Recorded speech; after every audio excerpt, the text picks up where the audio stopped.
नमस्कार सर्वांना, माझ्या यूट्यूब फॅमिलीला.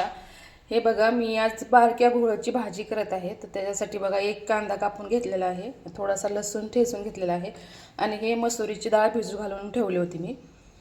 तर याला खूप साहित्य कमी लागतं, पण भाजी खूप छान होते. तर चला आपण ही भाजी बनवायला सुरुवात करूया.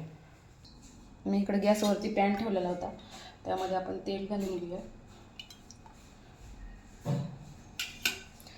तेल छान लसूण घालून घ्यायचं आहे.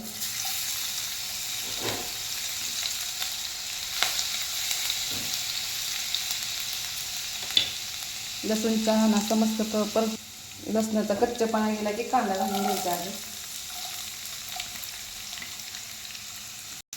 कांदा पण व्यवस्थित मस्त असं तेलामध्ये छान भाजून घ्यायचा आहे. गोल्डन कलर येईपर्यंत भाजायचा आहे. चवीपुरतं मीठ घालून घेऊया, म्हणजे आपला कांदा पण व्यवस्थित भाजला जाईल. मीठ घातलं की कांदा पटकन भाजला जातो. कांदा आपला छान परतून झालेला आहे.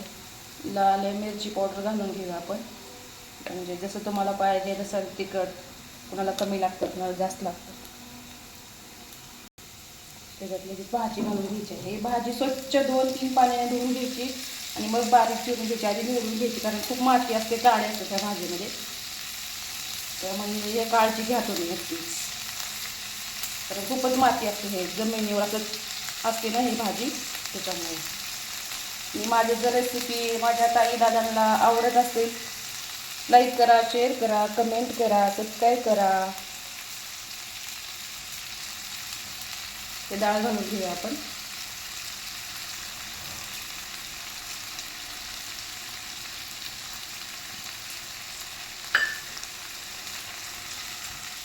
ही भाजी आहे ना, खूप छान लागते. असे आंबट आंबट असते, त्याच्यामुळे खूपच चवीला छान लागते ही भाजी.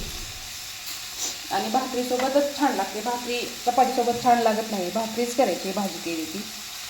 छान अशी तेलावरच वापरून घ्यायची आहे भाजी. याला पाणी वगैरे अजिबात वापरायचं नाही आहे. तेलावरच मस्त परतून येते, कारण त्याचं पाणी सुटलं जात होती. आंबट असते, चिगळची भाजी म्हणतात कोण कोण ह्याला.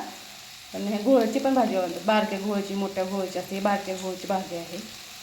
शेंगाचा कूट ऑप्शन आहे, की तुम्हाला आवडत असेल तर तुम्ही घालू शकताय. मी शेंगाचा कूट घालत नाही भाजीला, कारण मसुराची डाळ घातली त्याच्यामुळे छान लागते भाजी असतेच. जय शिवराय. नमस्कार सर्वांना. बाय. लाईक करा सर्वांनी.